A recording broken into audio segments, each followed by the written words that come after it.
Binanata na naman ni social media personality Rendon Labrador si Unkabogable Star, Vice ganda sa kanyang Facebook account nito.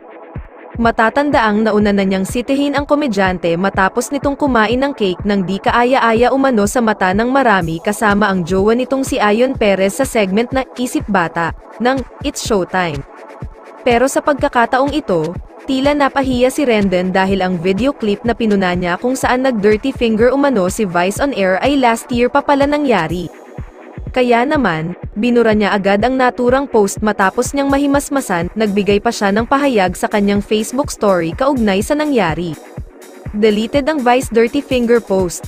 So alam ninyo na, nagbago na ako pero huwag pa rin kayong magkakamali dahil itatama ko pa rin kayo, huwag kayong pakampante, saad ni Rendon.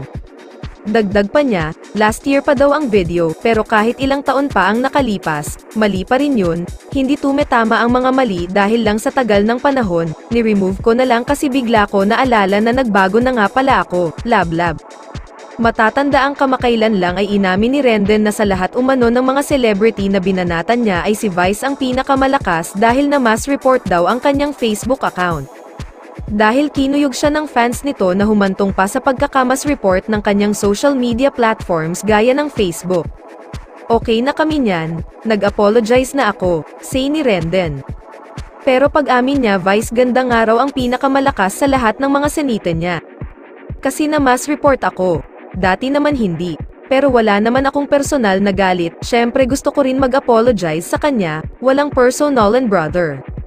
Isang seryosong Rendon Labrador ang humarap sa netizens at sinabing nagbago na siya, inilarawan pa niya na masarap sa pakiramdam ang kanyang pagbabago at para din umano ito sa ikabubuti ng nakararami, as you can see, nagbago na po tayo, sarap sa pakiramdam ng nagbago ka na, para sa ikabubuti ng nakararami, sarap din okay din. Gaan sa pakiramdam, dagdag pa nito, nakilala si Rendon matapos maging maingay sa social media at banatan ang ilang artista at personalidad sa social media.